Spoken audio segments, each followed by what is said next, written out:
Oh, okay. So I think we look at some examples already, but let me now look at so we saw that for yeah. I mean, of course, for genus zero, there's nothing.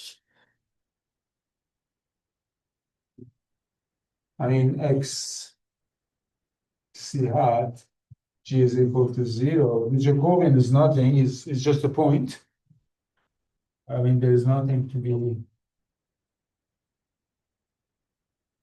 I don't know. Yeah, because the still is an abelian group, so I denote it by zero.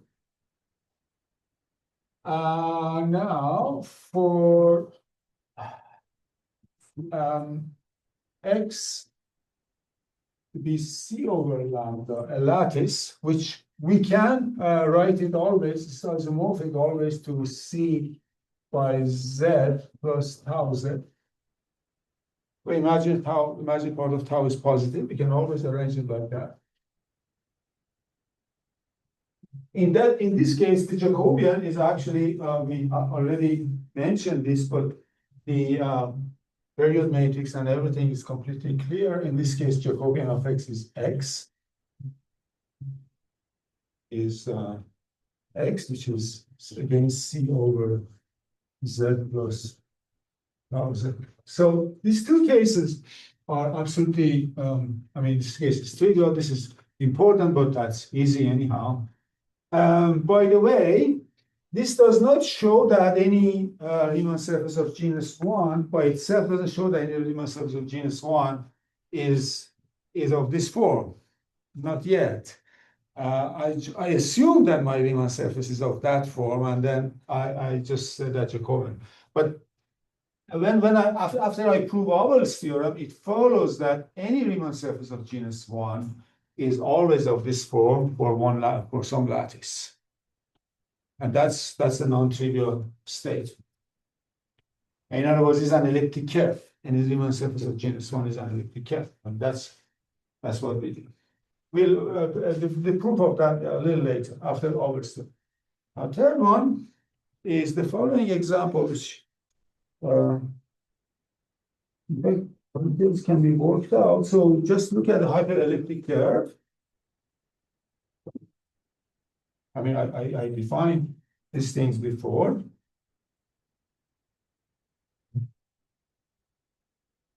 So this is a degree 6 curve, which say y squared is equal to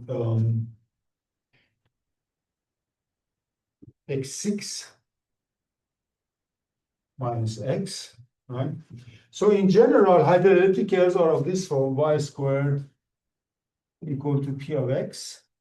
But p of x is a polynomial of degree at least 3.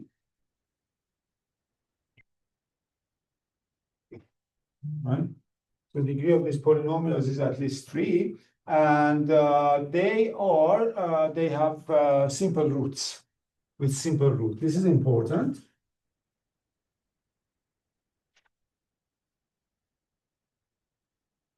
Simple roots. I mean, in this case, the roots are, of course, are x equal to 0. And then the roots are, you just take the fifth root of unity, c5, and then you take powers k less than equal to, or I don't know, k less than equal to 4, bigger than equal to 0. Yeah. All the fifth roots of unity are of this form. C5, of course, is e to the 2 pi I over 5, right? It has simple roots. So for if degree of p is equal to 3 or 4, we know that this is an elliptic curve. So let me write it. Okay, so first of all, let me say something about this. Okay, so the set of solutions, so y squared equal to p of x. I mean, so let me put it like this. The set of all x and y, as usual, belonging to C2. So I mean, this defines a plane affine curve, right? such that y squared is equal to p of x, right? What's I that mean- symbol? Sorry, What's that symbol? what's it? X equals 0, comma, what's the symbol over there? X is equal to what? At the bottom. Here, this is C5 is Oh. equal to e to the 2, it's a fifth root of unity, is only Okay. the generators. E to the 2 pi I over 5, right? Okay, so this we know, but by this condition, simple roots condition, this defines a non-compact Riemann surface. In fact, it's affine, is inside C2. It's non-compact, so cannot be compact, non-compact Riemann surface. But then this can always be compactified. And this is not totally obvious, but it's not so bad. We looked at some cases of it. It can always be compactified.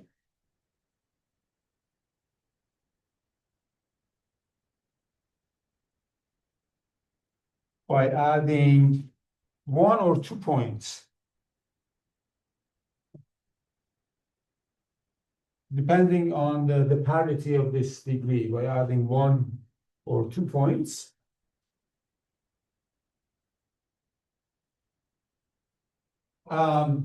Then this is a Riemann surface, but that Riemann surface does not have embedding in P2 necessarily. It always embeds in P3.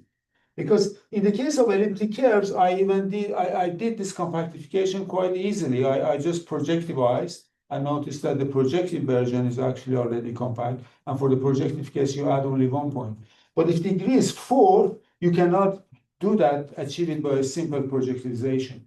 You have to do this normalization, which is a bit more involved. So, okay. So in general, this thing, so let me write the general result, and genus also can be obtained. So for y squared equal to x minus lambda 1, x minus lambda 2, x minus lambda 2g plus 1. I mean, this lambda i's is different from lambda j. Or I different from j. So simple roots. This, when you compactify by adding 1 or 2 points, I forgot which one is it, you get a Riemann surface of genus G. Get a surface of genus G. Very compact Riemann surface of genus G. I mean, e.g. for y squared equal to, and I'm saying it, so same with if you have 2g plus 2. If you have 2g plus 2, same with, what is that? Is it me? No, Larry. Huh? I'm sorry. Oh, sorry. Yeah. Okay. So this is of this form. Y squared equal to x minus lambda 1, x minus lambda 2, x minus lambda 2g plus 2. In both cases, genus is G. So the way it works, it just jumps after 2 steps each time. So 3 and 4 factors, same genus is genus 1. 5 and 6 is genus 2, and so on. Just goes after 2 steps. So this is, okay, I mean, in the case of 3 and 4, these are elliptic curves. For degree of, maybe I wrote it already, I don't know, maybe for degree of p equal to 3 and 4, we have an elliptic curve. It's a classic object. But then, I mean, then for something that I'm going to study now, we have something of genus 2. It's called hyper-elliptic. Okay, so in general, this is called the hyper-elliptic curve.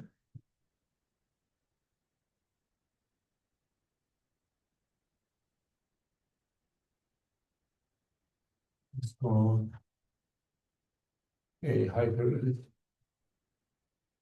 This terminology, I believe, is due to Jacobi. I'm not sure, but most probably. Because he studied these things at length. I mean, it's called the hyper-elliptic surface, Riemann surface. Is that plugging the degree genus formula? Huh? If I plug in the degree units, Oh, be careful. For the, I get 4 minus 1 times 4 minus divided. no, that formula is for the case of for projective things. It's not for affine. You're using this formula in the projective case. This is an affine curve. No, that doesn't give the right formula in this case. You have to use the Riemann-Hurwitz formula to get the thing correct. That's the thing. Yeah, that's a good point. Yeah. What is the extra points to compactify? What's that? The extra 1 or 2 points to compactify. Depending on the pattern, depending if you are in the 2G plus 1 case or 2G plus 2 case. In one of them, I forgot, you have to add 1 point, the other one you have to add 2 points. So I think maybe we can guess, because in the case of degree 3, 1 point is enough. So degree 4, you have to add 2 points, and maybe it's just the pattern goes on like that. Yeah. I was thinking, like, if you homogenize the equation of the hyper-elliptic curve, doesn't that just give you into P2? Yeah, but that doesn't give you a smooth point at infinity. That point at infinity is not the smooth. Yeah, that's a good exercise to do. Yeah. Just do that. That's not the smooth point at infinity. That happens only in degree 3 case. So you have to do this general trick called normalization. And that's the theorem. So, okay. So,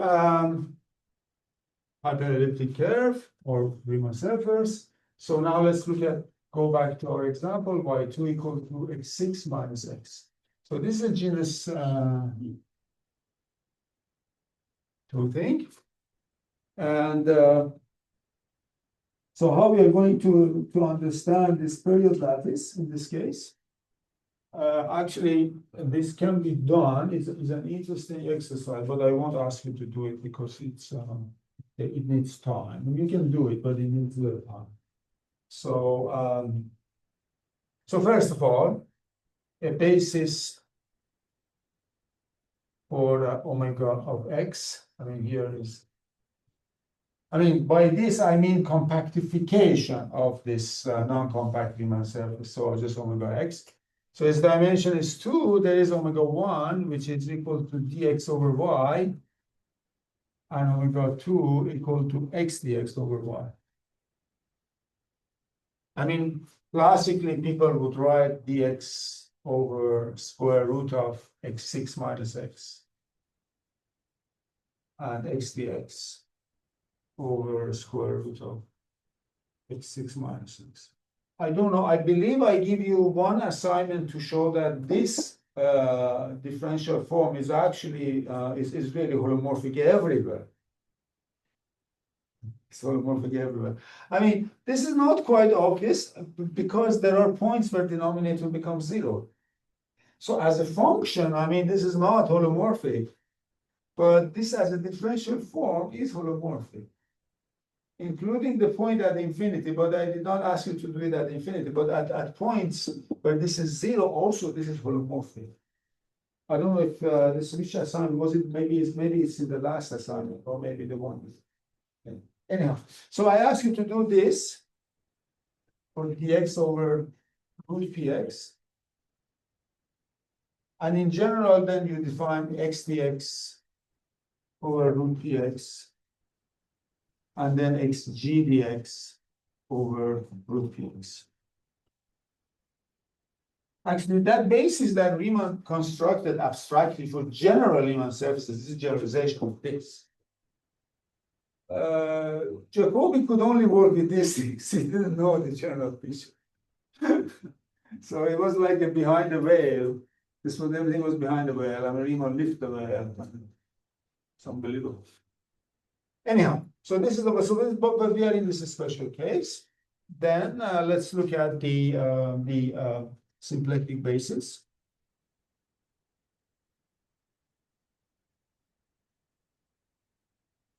So symplectic basis in this case can also be described completely explicitly by using these roots of unity. I just draw it here. I just draw this here. So, so in the complex plane, so you consider the following cycles, this one. So the roots are 0, I mean, 0 is a root, 1 is also a root. So the first cycle is this one. And you see, when you so this closes, this becomes a cycle. So this is well, actually no. I mean, this is the cycle. Sorry. This is A1. So here is C5, the next root, I mean, the generator. And here is C5 squared. And here is C5 to the power 3. And here is C5 to the power 4. I mean, my scaling is not correct, but that's why. Power 4. And this is C5 to the power 5 as well. So this, we just draw this cuts. This is one. So this is a cut, this is a cut, and I believe this is a cut as well. Now the cycles, this is A1, there's one goes around, this is B1. I mean, the directions, I don't put which direction, that's okay. This is, yeah, B2. And this is A2, yeah.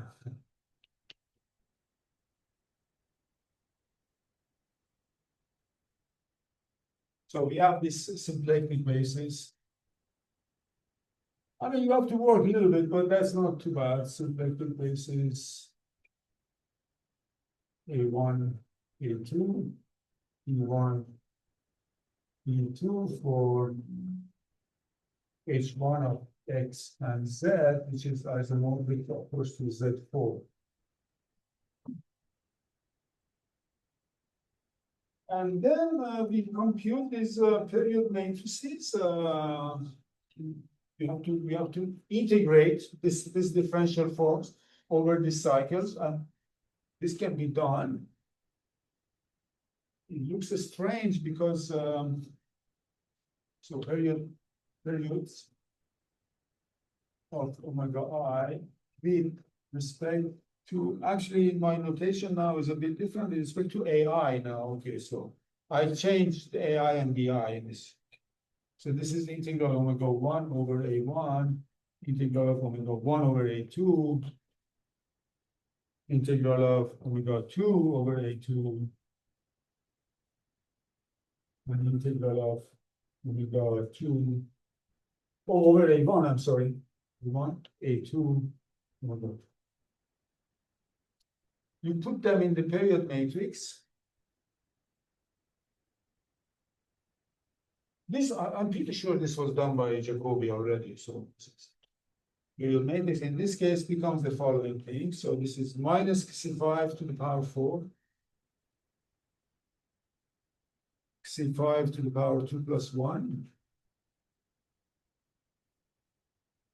C5 to the power 2, again plus 1. Of course, has to be symmetric. And then C5 squared minus C5 to the power 3. So yeah, so this is, of course, again, C5 is e to the 2 pi I over 5. So here is a sanity check. To check that this is not total nonsense, you have to check that the imaginary part of this is a positive definite matrix.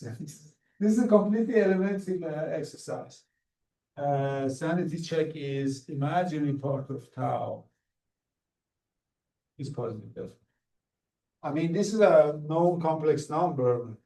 Okay, so I mean, this is a honestly non-trivial. I mean, it looks like non-trivial because this integral, I mean, it's an integral of, it's not elementary, right? This integral is, we're dividing by polynomial of degree 6. I mean, square root. So this is dx over root x6 minus x. I mean, you're integrating basically over these things, but you can reduce it to using some residue theorem or something. So it's not totally trivial, but it can be done. This is the answer.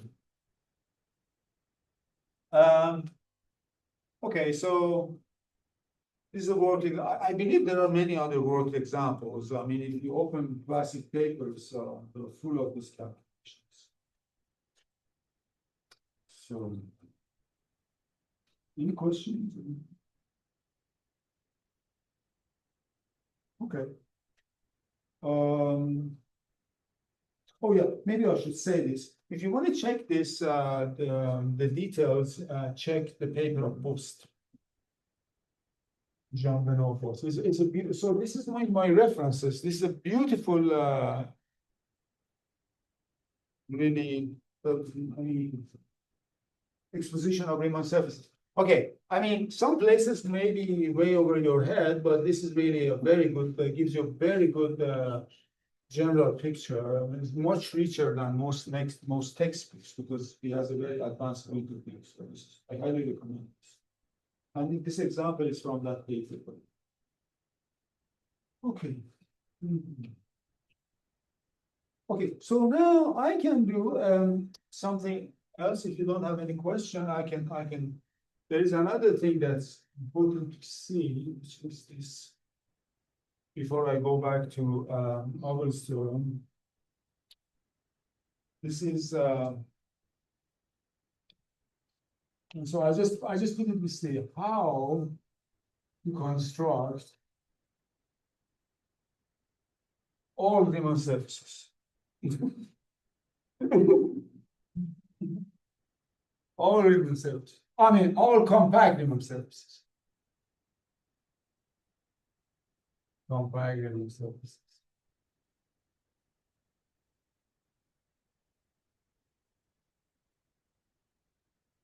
But it's incredible, right?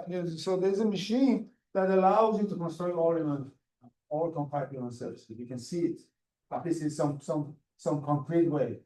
There is this book by Mumford called Abelian Varieties. At one point he writes, I wish I had seen all Abelian varieties. He was looking for a general picture, but it doesn't exist in general, but in this case it exists. Okay, so this is based on, so the construction is based on a famous theorem of really complex analysis, which is called uniformization theorem. Where are you? Yeah, you're the victim. Construction is based on uniformization theorem. It's a classic, amazing result in uniformization. I will give a sketch of this. So what is this theorem says? It says that any simply connected, of course, our Riemann surfaces are always connected, right? Any simply connected, meaning pi1 equal to 0 or 1. Any simply connected Riemann surface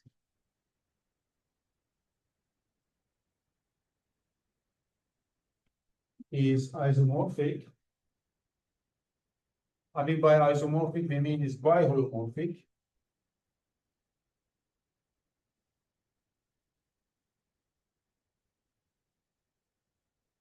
To 1 and only one of the following.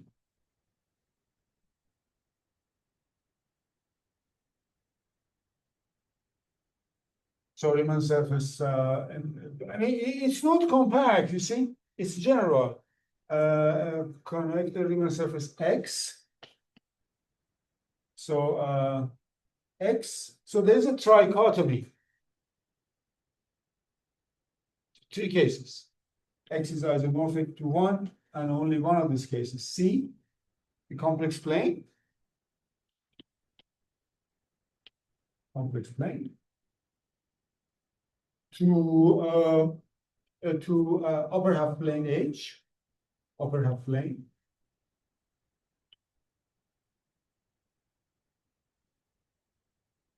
Or C hat, Riemann sphere.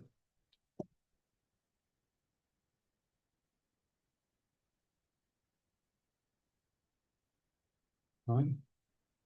I mean, there is really no result in mathematics that's like comes in depth and completeness and beauty as close to this. It's really okay. I mean, it's an exaggeration what I said. Don't take it very seriously.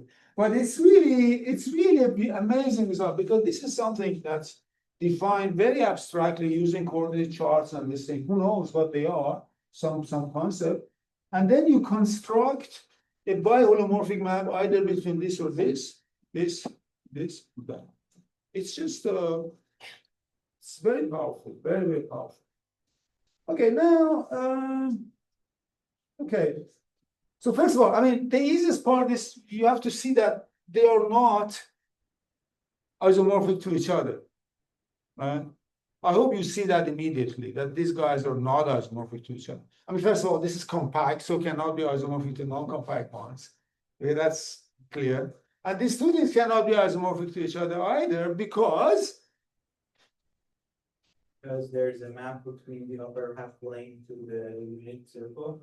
okay, The unit circle cannot be biholomorphic to the whole plane with the W. exactly. Absolutely, it should be this. Yeah, okay, you have to do that intermediate case, actually, yes. You have to use the fact that this upper half plane is biholomorphic to the unit disk, but unit disk cannot be biholomorphic to C, for example, because of Liouville's theorem. Because if you have a holomorphic map, it's going to be bounded constant.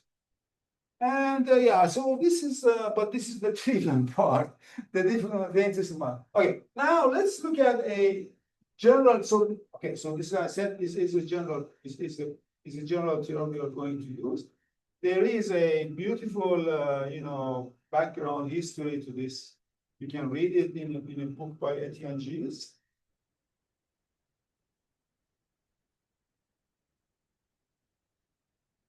There's a French book which is translated, 400 pages, the history of this result. So it's really amazing, and gives you a lot of details as well, which you cannot find in any other book. So it's incredible.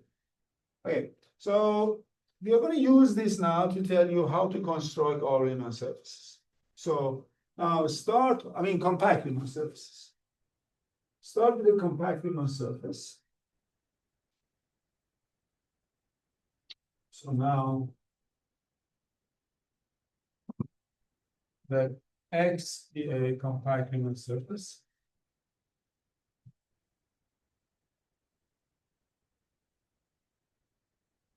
So we look at pi1 of X, the fundamental. So let's fix the genus of some genus, of genus G. So let's look at pi1 of X, fundamental group of X.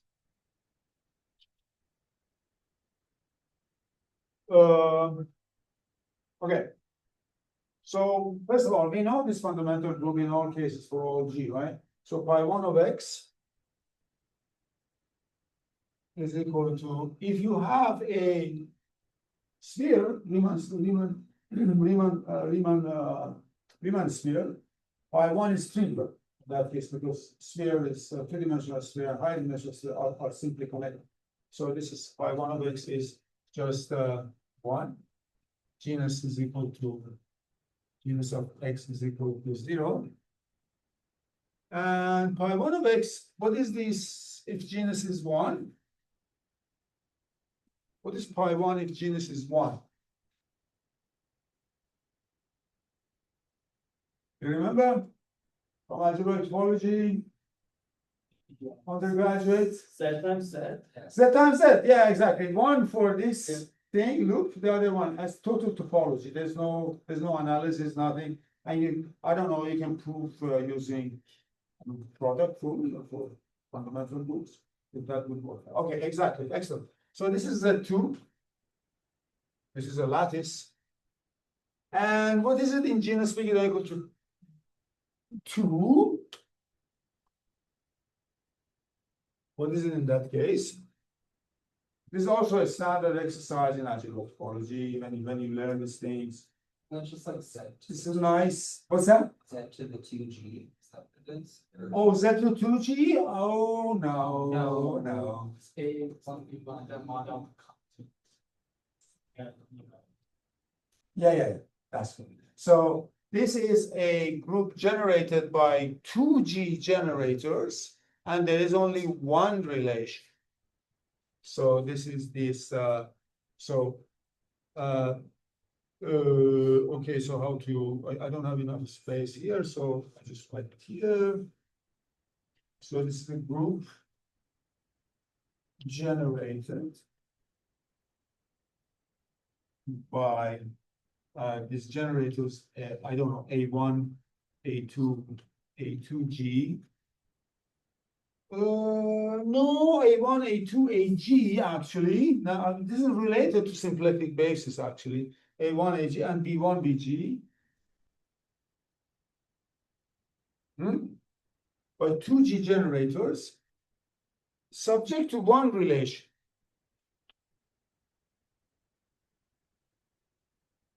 The products of commutators is one.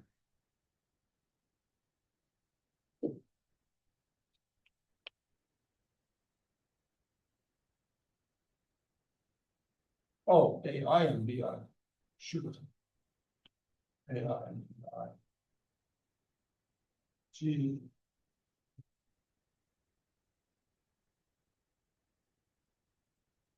And you see, so what is this commutator? Of course, you know commutator of A and B by definition is A, B, A inverse, B inverse. This is not additive commutator. This is multiplicative commutator, and this is this. I mean, if you abelianize this, you do get Z2G, of course. Right? So this is a sign. I just, as always, H1 of X and Z. You remember what? So this is a kind of quick reminder of algebraic force. You remember what's the relation between H1 and pi 1? H1.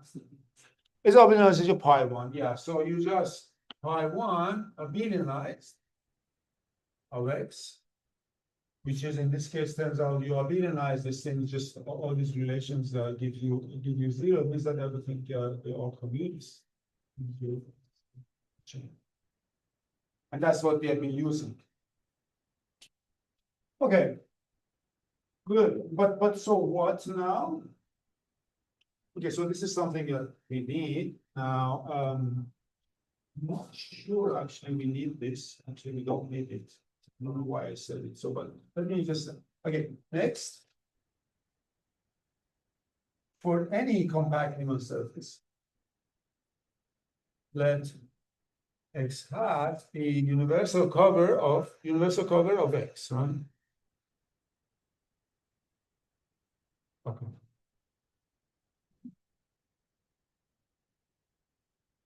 This is I mean, this X is the nicest of nice spaces we can imagine. So its universal cover is a beautiful space. It's simply connected. So uniformization theorem tells me that this is one of these three cases, right? By uniformization theorem, X hat is one of these three cases. Is either C or H or Riemann. So this is genus 1. This was genus bigger than 1, and this is genus equal to 0. Can I ask a question? Yes. So we discussed why the whole plane is not by the other half. Sorry. So we discussed that why the whole plane, whole complex plane is not applicable to the other half. Yes. Is it also correct to say that any viable morphism from the complex plane to any set, To any what? to any subset of C, is a Riemann is a Yeah, there is a Riemann mapping no, theorem. sorry, is an entire function, and the range of an entire function is either the whole plane or Yeah, there is a theorem there, right? Yeah, this is little Picard theorem or something. Yeah, okay. So the complex plane can only be by homomorphic sets. to only itself basically, right? Because if you Yeah. remove one point, it's not simply connected.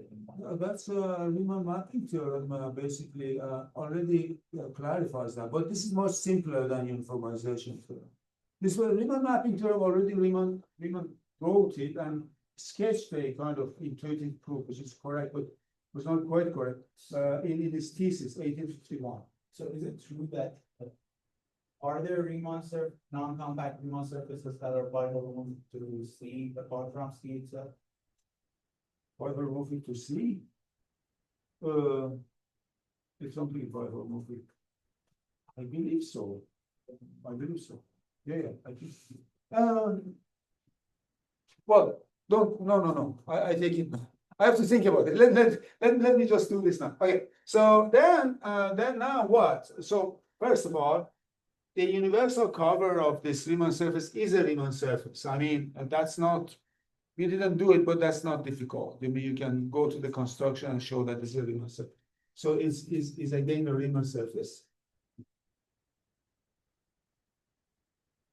It's like when you have a Lie group, you look at this universal cover is a Lie group, universal cover of this. It's usually you stay in the same category, but so that's a Riemann surface. So then I can use uniformization theorem. So I know that X hat is one of these things.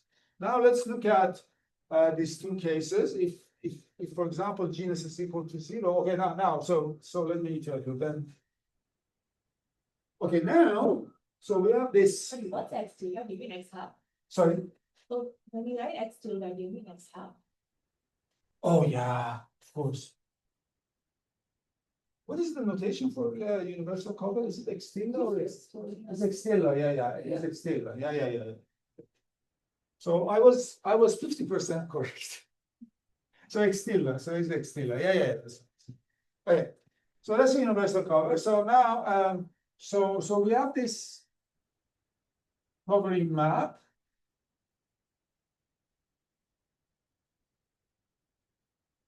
And by general nonsense, we know that pi1 acts as deck transformations on X tilde. Pi1 of X acts. I mean, sometimes this is called monodromy, but that's a very simple thing to do. Pi1 of X acts by deck transformations.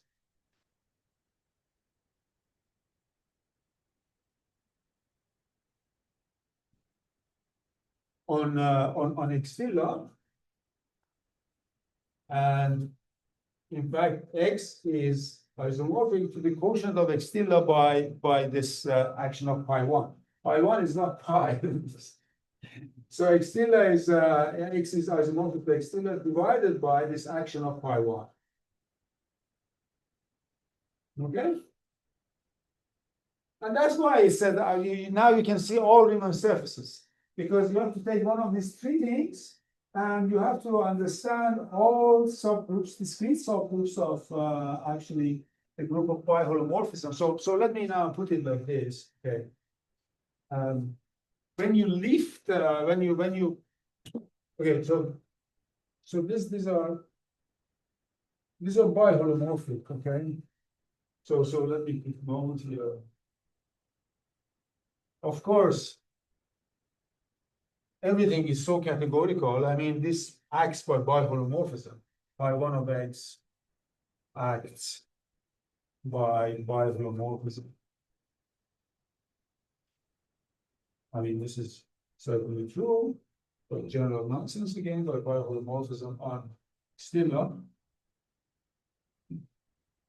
So then what we are left to do, so we are left with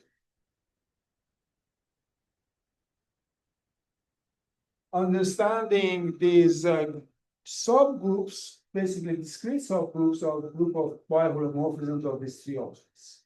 That's what it is, right? So left with understanding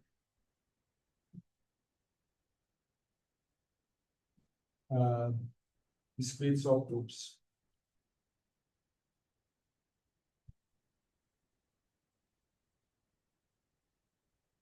Subgroups of odd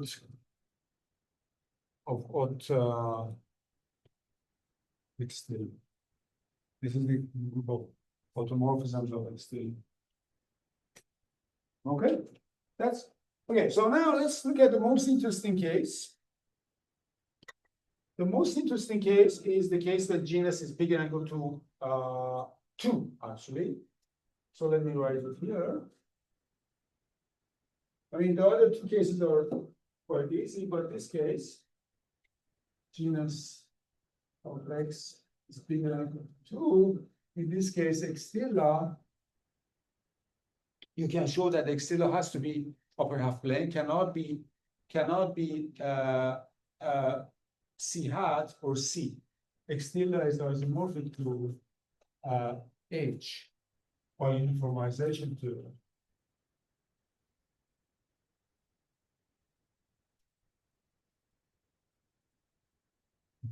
So proof. Why that's true? Why this is not quotient of another simply connected? Because we have 3 simply connected ones. Why this? You have to see that, right? Okay, so the proof is the following. We know what pi 1 of x is. That's where calculation of pi 1 comes handy now. Pi 1 of x, in this case, pi 1 of x, we know that is isomorphic to that group that you're just discussing, A1 EG and B1 EG, such that product of commutator AI BG BI is equal to 1 I from 1 to G, right? So this is quite a group. Now this cannot be realized as subgroup of, now if, I mean, for example, if the universal cover were to be C,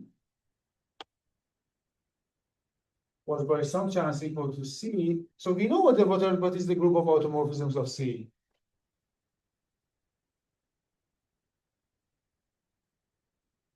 I guess we just say since automorphism of C, what is automorphism of C?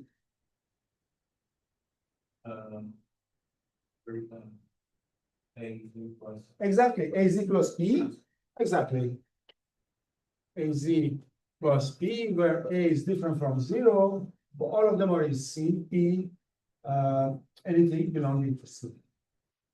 I mean, you can prove easily that this group, I mean, it's a non-abelian group, that's true, but cannot contain a subgroup like that. That's more or less not sure. You can, I mean, this group is too simple to contain a subgroup like that. So the proof is a bit like Galois theory. We are using facts about groups. Okay. Also, X tilde cannot be C hat. I mean, this is even much more obvious because automorphism of C hat. What is automorphism of C hat?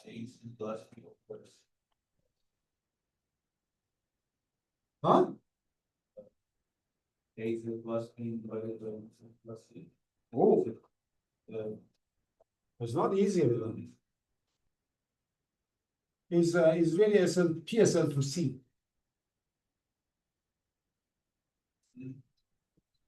What? Huh? Yeah, Mobius transforms up to plus minus one, that's right. But now I want to say that, wait a minute.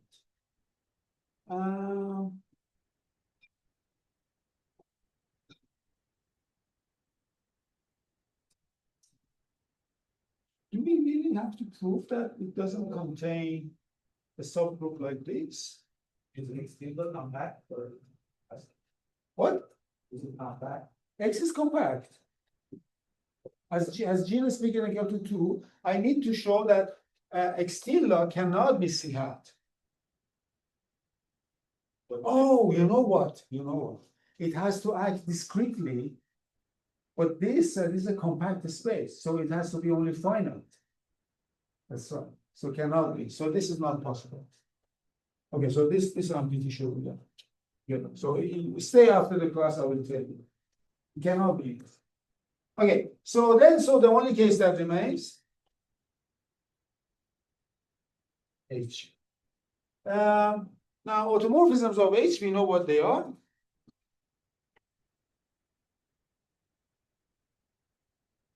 I discussed it by holomorphisms of H. This is just PSL2R, not C, PSL2R.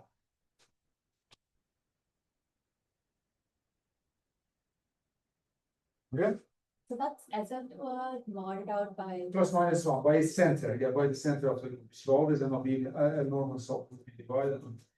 Which actually I hate this quotient. I think this great quotients. It's very hard to understand quotients. I don't know. Anyhow, so this is the one. So basically, what you have to do now, you have to understand all discrete subgroups of PSL2R. So now this is something incredible. Now, so the result of the story is that for any of these,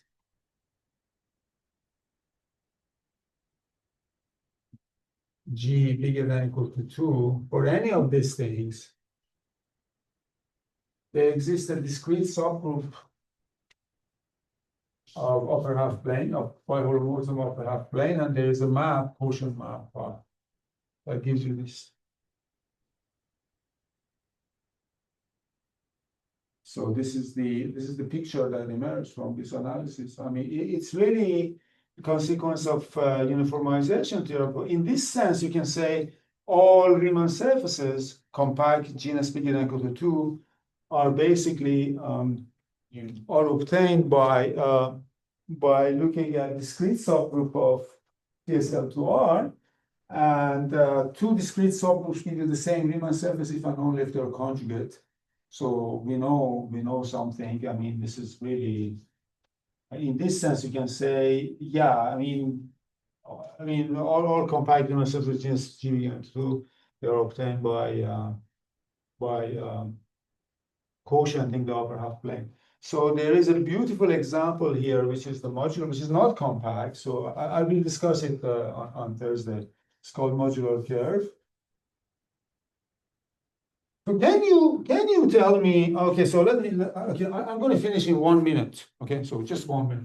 Can you tell me one discrete subgroup of? So first of all, I mean, this PSL2R. Remember, this is this ABCD. ABCD, these are ABCD belonging to R, reals, and AD minus BC equal to 1. Okay, you divide by plus minus identity. Okay, so then can you give me a discrete subgroup of this?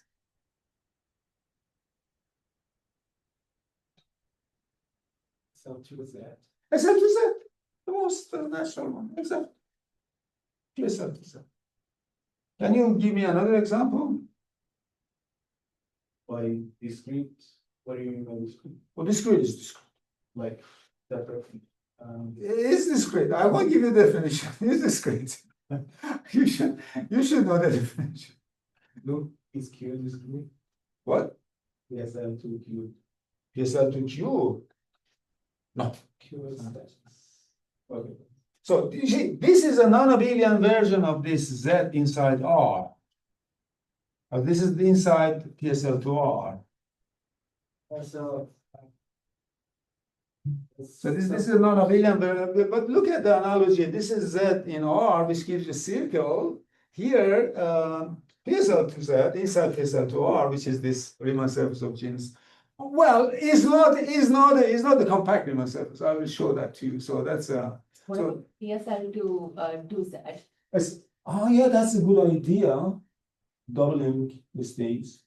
Or NZ, for any of them. Oh, that's actually a very good idea. Something similar to that works. Model. Yeah, we just look at equality model. So okay, so I just write this and then we stop. So basically what you can do, you can take this modular map Z to Z over MZ, right? So this is a ring map. This is a ring map. And then this induces a map from SL2Z to SL2Z over NZ. This is a group map. it's induced by this ring map, it induces a group map here, and you look at its kernel, so let's call this pi, so there's this group gamma n, which is called kernel of pi. This is called the modular group of level n. And already for n equal to 2, you get a compact Riemann surface, which is very interesting. For n equal to 2, this subgroup, so I mean, okay, so you can describe the subgroup, right? So the A, B, C, D, where A and D are equal to 1 mod n, and the other ones are 0 mod n. That's because the kernel, I mean, the inverse of the identity thing. So, okay, so this group is extremely important in number theory and theory of modular forms. I think there will be a talk on that. You better know, you better confirm now. Yeah, you will talk about this thing. So you will calculate the genus of this Riemann surface using Riemann rock. And you will introduce modular form and everything. So, okay, so this is so we are coming to a kind of full circle now, more or less. Well, guys, thank you so much. Thank you. And if you have questions about your projects, by all means, stop by and ask me and consult with me if you want to discuss something. That's totally fine, yeah.